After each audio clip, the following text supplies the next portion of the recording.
اور چپ کر کے پلٹ گیا۔ اس نے فائل کور کھولا تو ایک خط گر پڑا۔ پتہ چلا کہ عاطف نے فیکٹری، گھر، سب کچھ اس کے نام کر دیا ہے۔ اور مانگا کیا ہے؟ بس ایک رات ہی تو مانگی تھی۔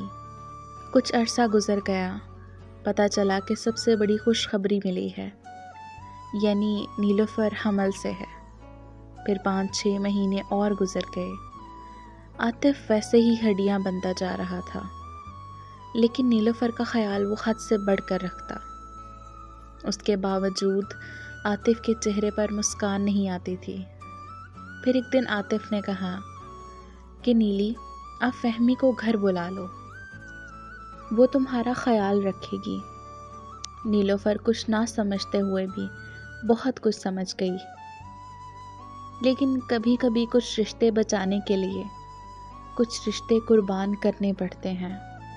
نیلوفر نے فہمی کو گھر بلایا تھا، کہا تھا کہ اب 7 مہینے کا بچہ ہو گیا ہے، عاطف تو سارا دن باہر ہوتا ہے، کوئی تو ہو جو میرا خیال رکھے۔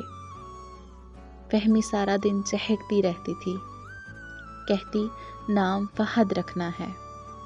پھر اس کے کپڑے سیتی، کئی جوڑے کپڑے بنا لیے اس نے، سارا دن فہد فہد کا نام لیتی۔ ایک رات نیلوفر نے فہمی کو عاطف کو کھانا دینے بھیجا۔ عاطف بیڈ روم میں بیٹھا تھا۔ فہمی واپس پلٹنے لگی تو دروازے میں نیلوفر کھڑی تھی۔ عاطف نے چونک کر اسے دیکھا۔ بس ایک رات، نیلوفر نے سرد اور سپاٹ لہجے میں کہا۔ فہمی کچھ نہ سمجھتے ہوئے بولی، باجی یہ ایک رات کون سی ہے؟ اسی وقت دروازہ بند ہو گیا۔ باہر سے کنڈی لگنے کی آواز آئی۔ فہمی کچھ نہ سمجھتے ہوئے بہت کچھ سمجھ گئی۔ دوڑ کر دروازے کے پاس پہنچی تھی۔ باجی دروازہ کھولو، پلیز باجی دروازہ کھولو، باجی دروازہ کھولے نا پلیز۔ اس کے رونے کی آوازیں آ رہی تھیں اور باہر نیلوفر اندر ہی اندر گھٹ گھٹ کے مر رہی تھی۔ زکام کی شدت سے اس کے رونے کی آواز کو گلے میں ہی دبا دیا تھا۔ 2-3 گھنٹوں بعد عاطف کی آواز آئی، دروازہ کھول دو۔ نیلوفر کو دروازہ کھولتے ہوئے ایسا لگا جیسے ہاتھ کام نہ کر رہے ہوں۔ عاطف نے باہر آتے ہی نیلوفر کو چومنا شروع کر دیا۔ نیلوفر جلدی سے اندر بھاگی۔ فہمی بستر پر پڑی تھی، بالکل برہنہ، کپڑے نیچے پڑے تھے۔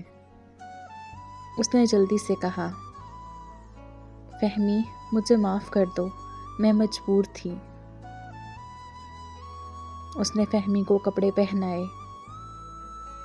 فہمی جیسے سکتے میں پڑی تھی۔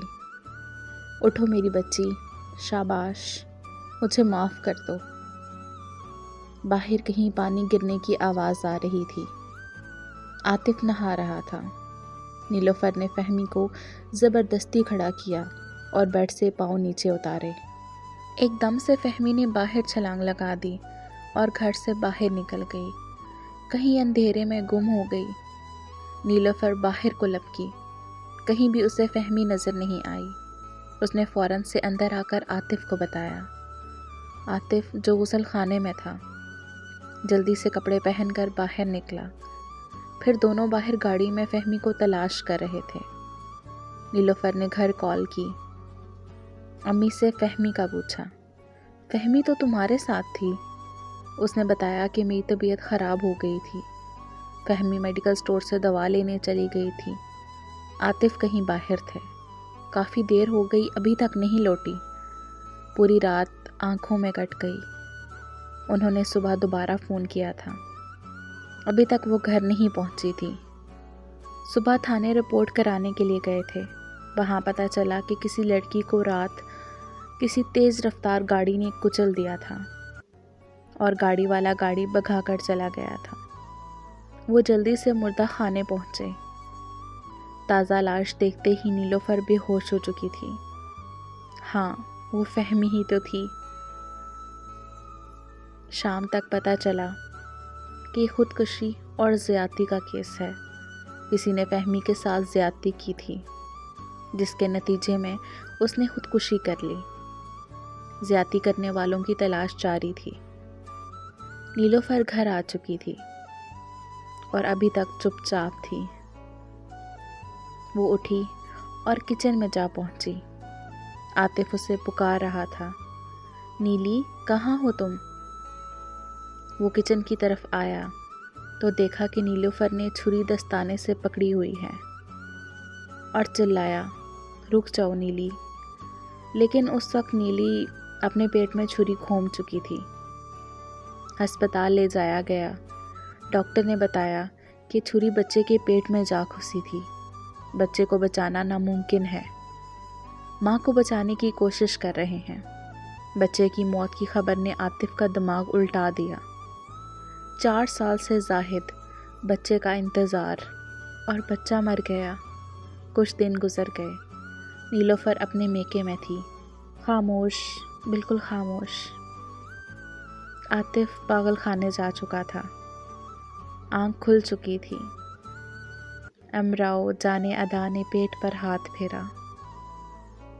وہاں چھری اور ٹانکوں کا نشان موجود تھا۔ شام ہونے والی تھی۔ اس نے اٹھ کر نہایا دھویا۔ آج بھی اس کے گاہک پورے تھے۔ ہاں، ایک رات کے لیے ہی تو وہ آتے ہیں۔ آخر امراؤ جانے ادا نے ایک رات کی قیمت بھی تو چکانی تھی۔ امید ہے میری آج کی کہانی آپ کو پسند آئی ہوگی۔ اگر پسند آئی ہو تو کمنٹ میں اپنی رائے کا اظہار ضرور کریں۔ شکریہ۔